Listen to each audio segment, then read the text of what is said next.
the testimony, the evidence of Saul of Tarsus becoming the Apostle Paul.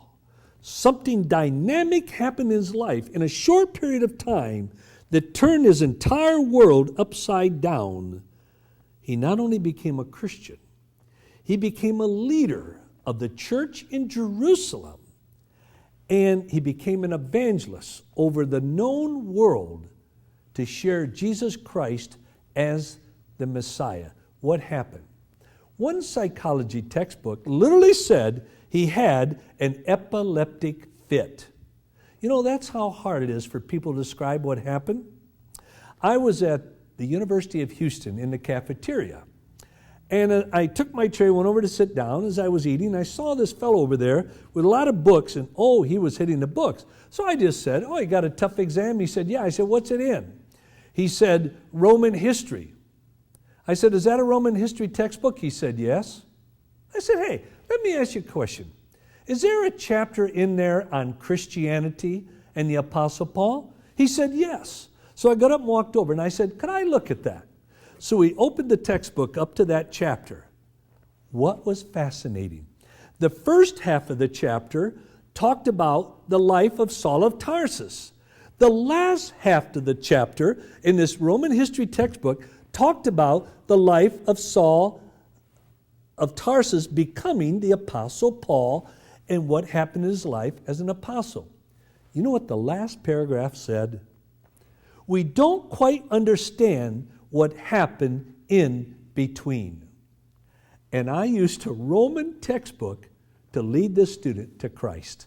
I said, let me explain to you what happened in between.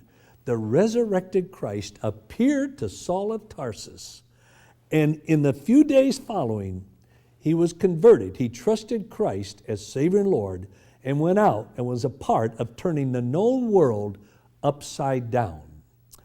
A friend of mine was in a debate at a Midwestern university. It was in a fraternity house. The place was packed, the windows were open, people were outside in the lobby trying to listen. He debated the campus atheist, who was a philosophy head of the department. And in the debate, my friend went first. He gave evidence for the reliability of the Bible, for the resurrection of Christ, and the conversion of Saul of Tarsus to the Apostle Paul. When his opponent got up, he immediately said, look, psychology teaches us that you can be so against something, you will end up accepting it.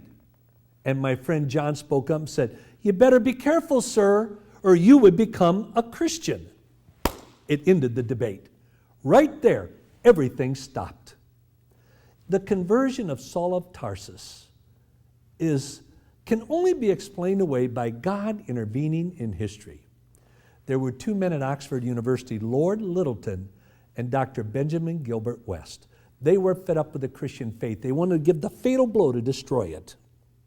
So they decided to write a book together. That Lord Lyttelton chose the conversion of Saul of Tarsus. Benjamin Gilbert West chose the resurrection.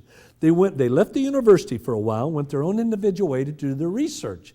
Then they came back to write the book together. But each one was just a little sheepish to share with the others what they discovered, because each one, independent, had come to the exact opposite conclusion of what they set out to prove. And they wrote a book on the conversion of Saul of Tarsus, the legitimacy of it, and the resurrection. Let me tell you, the conversion of Saul is one of the greatest testimonies of the validity of the Scriptures and Jesus Christ being the Son of God.